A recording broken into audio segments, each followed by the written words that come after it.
Would like to start, Dave. Dave is one of our newer members, and you're a keen photographer, amateur photographer. I think you describe yourself as. Yeah, that's correct. I'll just start this PowerPoint now.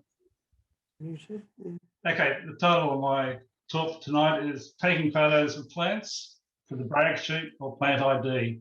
Brag sheet just meaning you're taking a very good quality photo of a plant or a flower, where compared to a plant ID, which is a total different method of taking photos.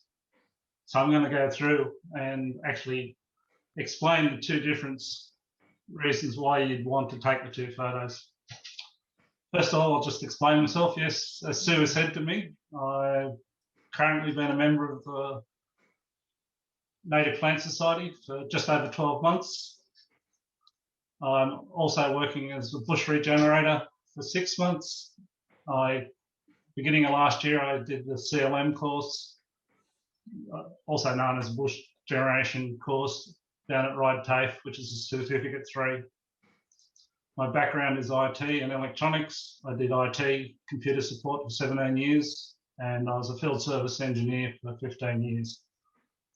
About 14 months ago, I decided life was ticking past me, as it does for all of us, and I decided to take up something that I wanted to do and not spend so much time staring at computers in a tiny little room. I've also been a member of the Rural Fire Service for 16 years. Currently, I'm an advanced firefighter, which means I can lead some people and also organise a fire ground. I'm a home gardener, which I specialise in native plants. My house actually backs onto Lane Cove National Park, and what I've basically tried to do is get rid of the weeds and encourage the native forest to come back again, which after you've actually achieved that, it actually maintains itself fairly well. We might need a little fire through here, but our neighbours don't really realise that and they don't really understand it, so I don't think we'll ever get one. My talk is to inspire you to think about plant photography and to give you some ideas and inspirations on how to take it, what to do, and what you're trying to achieve. Background photo is one of my own, and I'll explain how I took it and what I was trying to achieve with it later in the talk.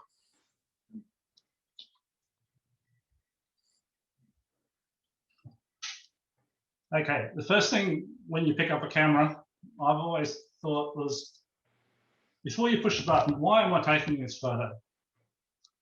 In other words, it's really easy to happy, snappy, phones just take lots of photos, but if you just think for a second why you're trying to take the photos, it actually takes you down the path of what you really want to do. Is it for my records? In other words, I've got lots of plants in the garden. I don't know where they all are. I don't know how well they did last year. So the type of photograph you take for just doing plants in the garden or for your own, as you're walking on a bushwalk and you see a nice plant and things like that, it doesn't have to be technically that great, but it's just something that you should think, oh yes, I need to record that. Like I said, in your garden, how well has that plant grown over the years? How well is it flowering this year? Sort of ideas along that line. Is it for plant ID? When you're taking plant IDs, a lot of people who ask me for plant IDs have taken this general sort of photo and go, what's this? Members excluded, of course, and of course they just don't pick out the features. And if you've ever looked through books like Robbo and things like that, he does specific drawings for plant ID, whether it's the size of the fruit or things like that, or the shape of the leaves. So that's one of the other topics I'm going to cover. Lastly, is it for impressing people? Not really impressing them, just do you really want to push your photography and make the photos look good, make them stand out, make them look really impressive? And of course, or is it for yourself? In other words, are you trying to improve your own photography? How you go about doing that. And that photo that you took was really good 10 years ago. You look at it and go, yeah, it wasn't bad. So that's the sort of outline that I'll do in this talk tonight. Okay, which hardware should we have? Should we have a digital SLR? This is the top of the range one. But of course, they're bulky, expensive, slow to use. And here's obviously a set-up photo. Could you imagine that girl, how long she could actually hold that camera for? And that actual handle on it is also the tripod holder. Because the lens is so big, you actually can't put that on a tripod on the normal mount. A couple of my photos have been published in Blender Audio. And tell you a secret, I actually went back after the walk that I took, and I took my own gear with me, and I then set it up, and it took me hours to get the shots. So it wasn't just me whipping out a camera and taking a photo of a flower. I actually had to go back the day before. And that's the sort of camera gear that I take out with me when I'm trying to take some really good shots. I carry 2 tripods, one for the camera and one for the shade. So I'll take an umbrella or a hat like that, because I'll actually shade out the flower depending on what color and things like that. You might actually have to shade it out with either a hat. The straw hats are really good because they actually do a broken type shadow on it, or an umbrella in really bright lights. Also, the second tripod, sometimes I actually tie the flower up to it, out of shot, of course, so you can actually change the speed on your camera so it's not moving around. Because if you've got a bit of wind and it's moving around, you actually have to adjust your manual settings on your camera to actually get a good shot of it.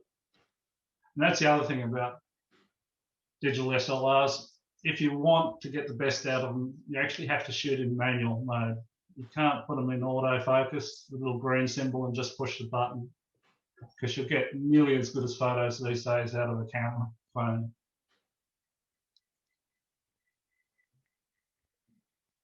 Next is a smartphone.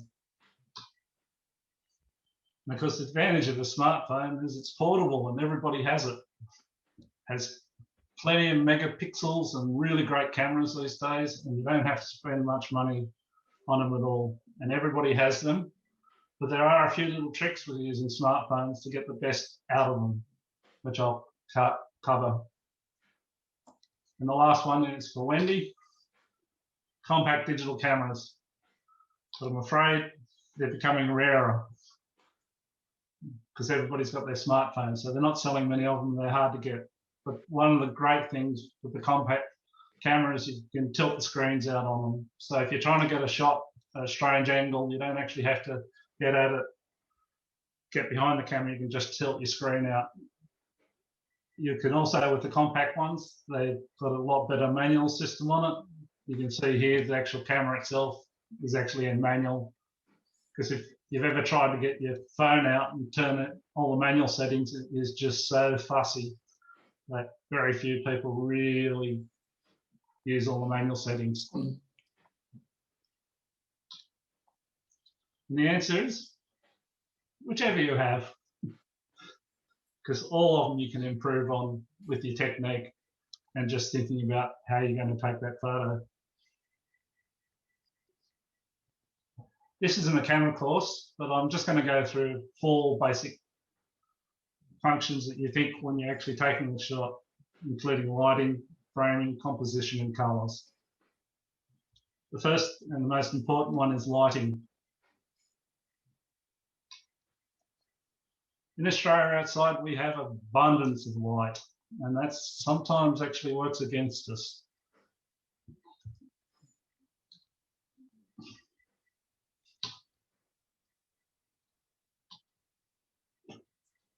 Okay, this is a shot I took just with my camera phone.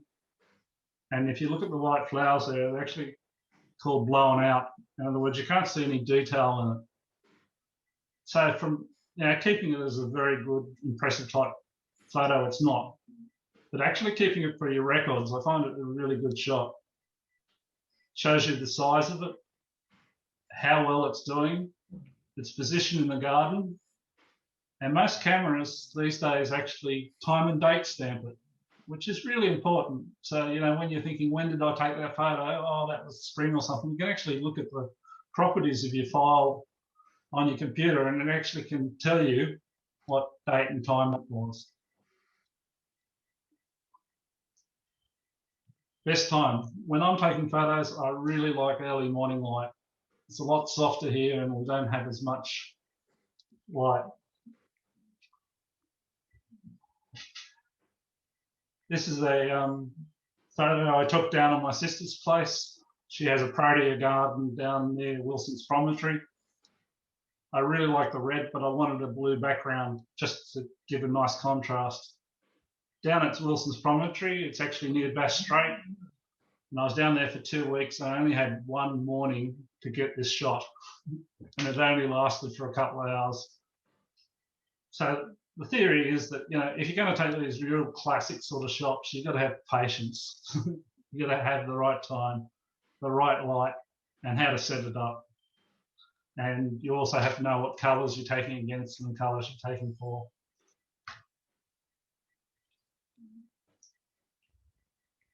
Or if you can't get the right sunshine and it's just too bright, depending on the colours and the flowers, you can actually take the flower in the shade.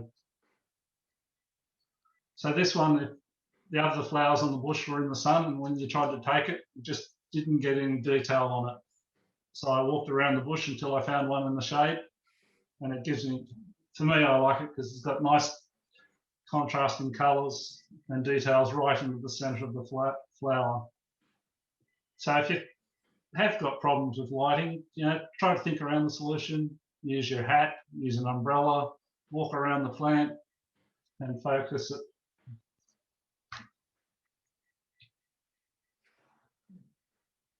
Composition is how the actual items you're taking photos of, how they're actually laid out on the screen themselves. There's 2 rules or 3 that I got taught when I did my camera course. It's the rule of thirds. For some reason, our human eye likes when the focus of attention is sitting on one of these 4 points in a photo. So basically the screens are divided up into thirds, either horizontal and vertical. In this particular one, you can see they've really put the lady's hat on the top left third, and it looks really nice without the lines. The next photo I want to show you is actually use the same rules, but doesn't actually have the lines. So we can see there, they really wanted the eye to look at the beautiful sunflower, and that's in the top 1/3 crosshairs. The other thing about it is when you're taking landscape photos, they always say use the rule of thirds as well. Either have 2/3 sky or 1/3 sky. Don't ever put your landscape 50-50, it just looks unnatural. And in this photo here, you can see that they've put 1/3 landscape down the bottom. So it's a very nice technical composition, and I think it shows off the rule of thirds really nicely. Both those photos aren't mine. I didn't actually have a good indication. Didn't have one in my collection. Next one is 3 items. If you can get 3 items of what you're interested in to the photo, same thing again, the human eye and emotions like 3s. They don't like 2s. They don't like 1s for great photos. They just like 3. And this has got an added extra one, which I liked. There's a tiny little bee in the 3rd flower, which also attracts your eye. And it's also in that group of thirds. The bee's actually in that top right 1/3 quadrant. And our last one is for plant ID. So when you're setting up the composition for plant ID, forget all about the rules of thirds and setting it up and groups of 3s and things like that. Here's a leaf that we're trying to ID when I was weeding one day. So put it right dead center of the lens. When you actually put something in the center of the lens, that's where you get your best focus and your best light readings and things like that. With this particular one, I put a contrasting background, which is the white weeding bag that we weed into. And it just gives things like the margin or the edge of the leaf. You can really see that. Sometimes you see people ID plants by just taking a photo of the entire plant and you're trying to look at each of the leaf and figure out what that actual leaf is. But if you just take a leaf off, put it on a contrasting background, it gives a good idea. Also, I've put it in the shade there a bit, and you can actually see the structure of the veins. With some of the plants, the way the veins, lateral veins meet the main vein, can also give you a chance to idea.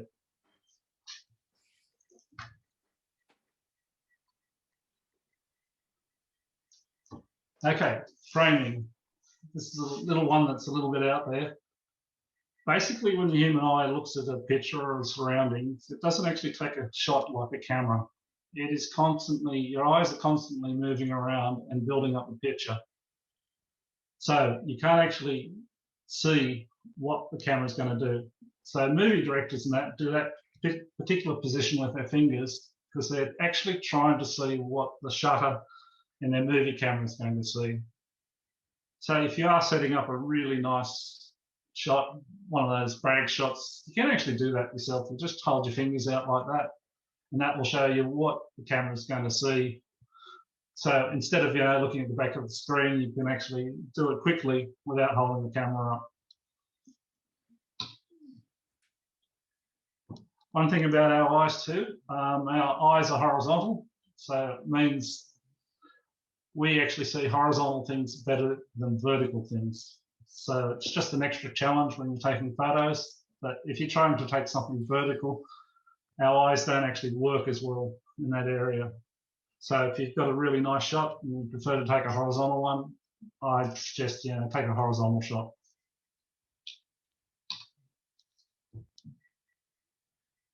Okay, this is just an example of a misframed shot. Everybody knows what this is, but it just doesn't show what it should be.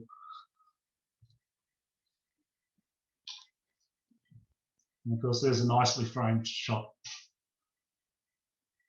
Things I like about this is using the thirds rule again. In other words, the sky is about 2/3, the water's 1/3.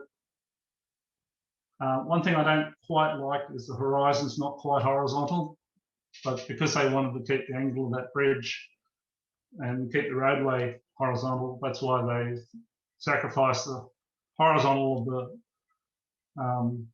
horizon to actually make the bridge horizontal.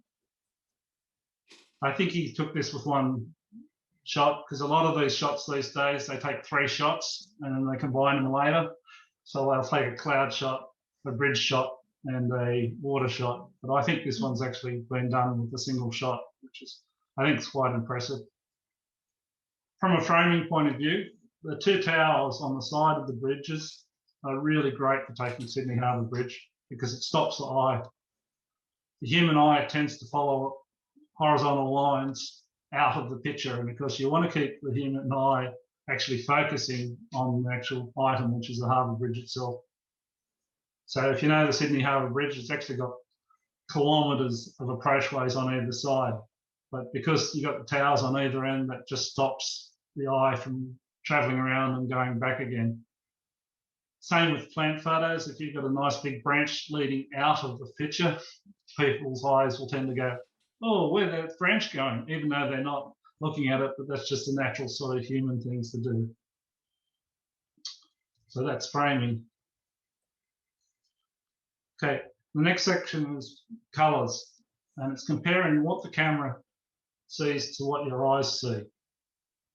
Even though they use an RGB system, which is red, green, blue, which the picture down the bottom is actually of a television screen of red, green, blue, they all, your eyes and the cameras work differently compared to different colours. First one's a paper daisy, and it has a beautiful yellow changes in yellow on it, which is really nice. If you actually go out and have a look at this paper daisy, the human eye just sees it as yellow. It doesn't see all the nice dark yellows going to the lighter yellows. But that's just because we do not have actual yellow cones in our eyes, and we don't see yellow as well as other.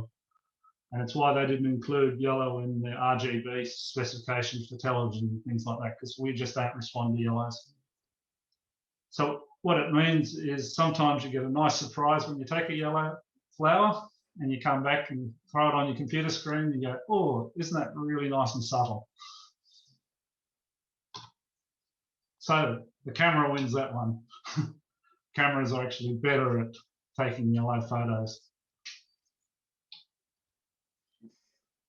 Next one are greens. And if you've ever tried to take photos of the Australian bush and your human eye looks at it and goes, gee, that's magnificent. Look at all those subtle greens and everything like that. But the problem is the greens in the human eye is very sensitive. It was something our eyes developed, that we've got real broad identification at looking at different greens. So sometimes you come back from the Blue Mountains specifically and you've seen this magnificent vista and view, and then you go and have a look at the greens and they all basically look all the same. So in that way, the eye looks better. So when you get it back at home on your screen, it just doesn't look that good. Solution for taking pictures of the Australian bush is, if you can get there when it's had a little shower and the sun's just come out, you actually get reflection off the water droplets off the green, and it actually gives a really good definition. But it's one of those patience things that will not happen all the time. So also, once the light increases out in the Australian bush, as I was saying before, especially now like the Blue Mountains type one, it just tends to blur it out and just doesn't, you don't get those nice fine green details.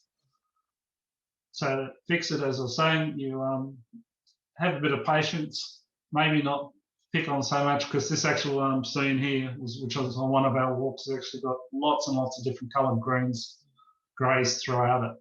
It just blurs on the computer screen. And the last one is the colour red. If you look at Sue at the front there with the green jacket, you can see it's got nice definition. Hopefully this is coming up and you can see the creases and everything. Where you see the lady in the red behind, it's just really not much definition to it at all. Where her partner in the blue, it's really nice, you know, it's nice and crisp, but the red is just this blurry sort of mess. So if you've got a beautiful deep red rose or something like that you're trying to take pictures of, you've got to consider that red's a difficult one. So same thing, not too much light, a bit of shade, wait for a different time. In other words, you might get everything else like the petals and the stems and everything like that, but that beautiful red rose will just turn into a blob. I was taking a picture of Veronia and I thought it looked magnificent, but when I got it home, same thing. It was all just blown out and just horrible and disappointing. Looked really well on my tiny little screen, but when you got it home, it didn't. So from that explanation, we know the eyes can actually see reds better than cameras.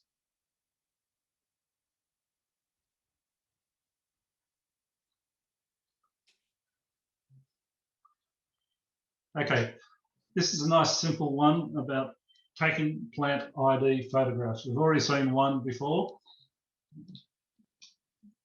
Leaves, bark and fruit. Separate them out. Put them in the centre of your picture. And make sure there's enough shade. If I took that out in the sun on the white bag, you wouldn't be able to see any of the veins or the colour of the stem, because the white bag would just take it away. You can use anything to contrast, whether you've got your book with you or your phone with you or anything like that, you can actually put up against it to actually try and shade it out. And as I said before, straight in the centre you want your ID photos, not off to the side or anything like that.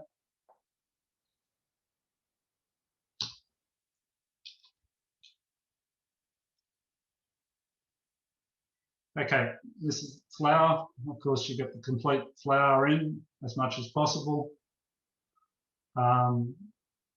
Again, I've taken it in the shade so you can see the depth of field on it, so you can see all the intricate parts to it.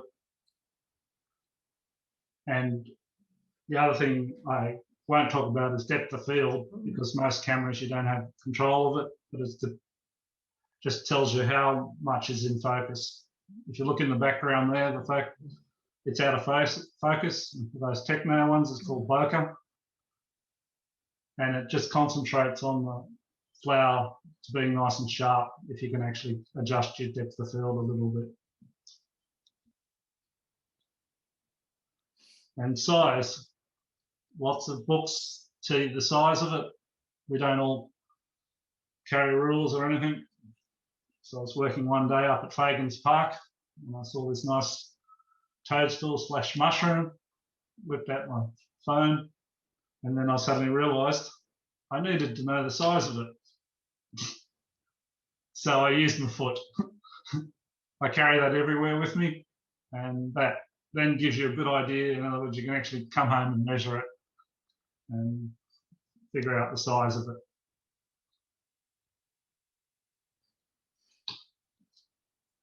Just another example of a toadstool / mushroom I found. I had a pencil in my pocket, put a pencil next to it. So now if you're trying to measure the gills or the diameter or anything like that, you've got the pencil, so you can measure off the pencil. I also carry a paper ruler in my wallet. You can find them online, just print them off. If you're going out, keep it in your handbag or with your camera. It's a paper ruler you get for free, and you get full rulers for A4 page, and you just keep one, and you can do things like take diameters with it, size of petals, and it is very, very accurate. It goes down to millimetre scale. And you just type in paper rule in Google, and you can print it off and carry it with you. So it doesn't take much, and if it's with your camera gear or anything like that, you've always got it with you.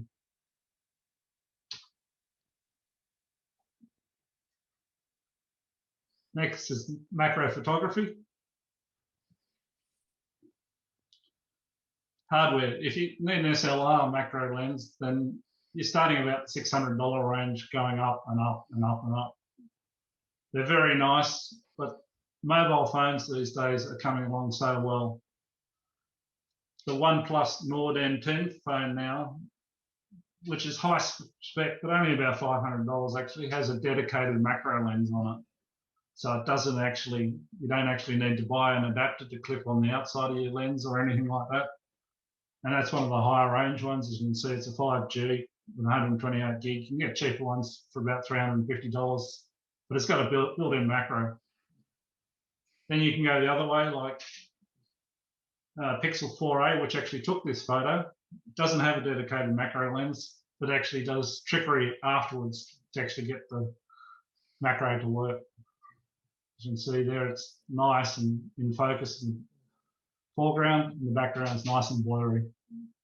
So when you're taking macro, because the depth of field, which is which bits are in focus, the macros will always have the background out of focus. So they always look nice and spectacular because the front's in focus and the eye's not going to wander away.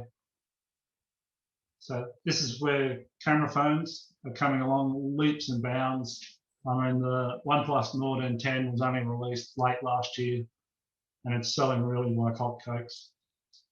If you're an Apple user, they're starting to improve their phones, but of course they're $1,000 plus.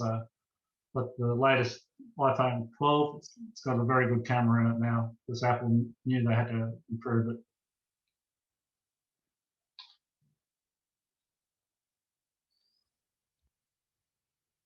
Okay, this is some of the photos, cameras and hardware I use to take these photos. The first is my Asus phone, which you've seen a few of my shots before. It's only a $200 phone. It has a 12 megapixel camera in it.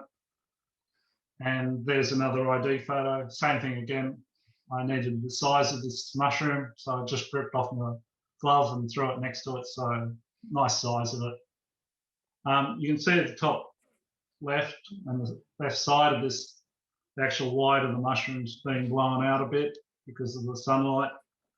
That's partly because of the phone and partly because I should have taken a step to the left and used my shadow to actually cover it up.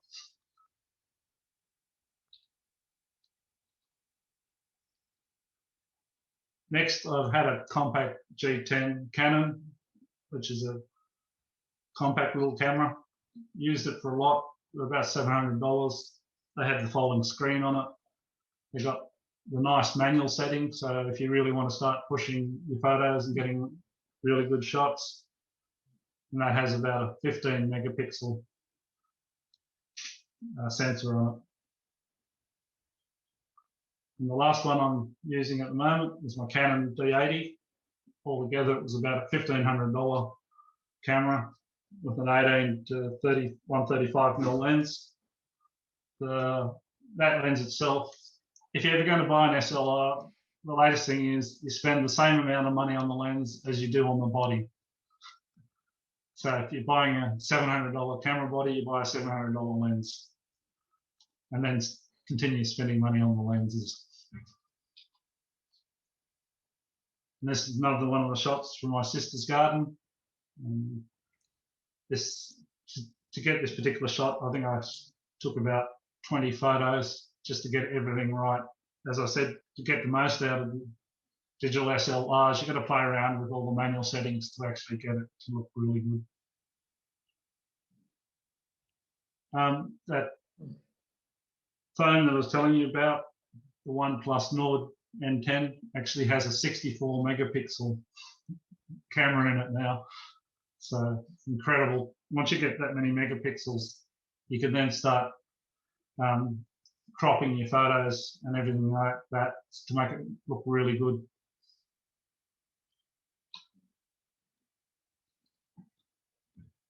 Okay, this is my first photo that I showed you. The reason I put this in, I was going out to take some photos and I just saw this daisy out and I thought, isn't that amazing? So I just pointed the camera at it, flicked it on auto and pushed the button. And sometimes that's what you have to do in photography, you know, forget about all the settings and that, just look for circumstances where the photo will be really good. And I really like this one, especially with the shadows on the left-hand side of the flower. I just like how sharp the shadows are on the other petals of that flower.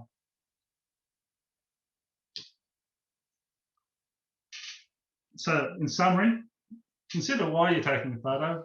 As I said, is it for an ID, for someone to try and help you know what that plant is?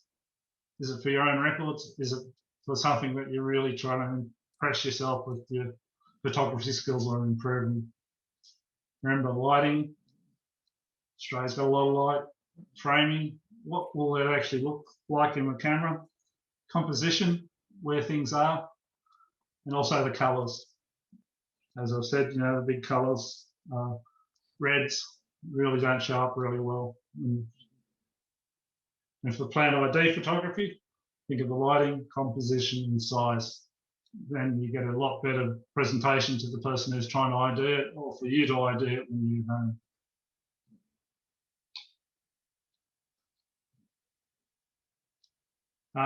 If anybody knows Lord Snowdon, he was Princess Margaret's, the Queen's sister's husband for a while. Bit of a playboy, but a great photographer. And one time I heard him discussing photography and what he really appreciated. And he took this as Princess Margaret. And if you know anything about portraiture, portraiture is just really hard. It just shows you the skills he had, you know, just with a film, black and white camera. And a few years ago, before he died, at the end of the conversation, after he was explaining why he liked photography and the challenges and the rewards and the satisfactions, the interviewee said to him, well, what is the one thing you could sum up for amateur photographers to do? And that is take more photos and enjoy them. And I thought it was a really good thing. These days with modern digital cameras and the amount of RAM and everything, just take lots of photos because you can do it these days. So that's the end of my talk. I hope you've learned something, and if there's any questions, either type them or unmute. Thanks, David. Lots of tips in there. Good.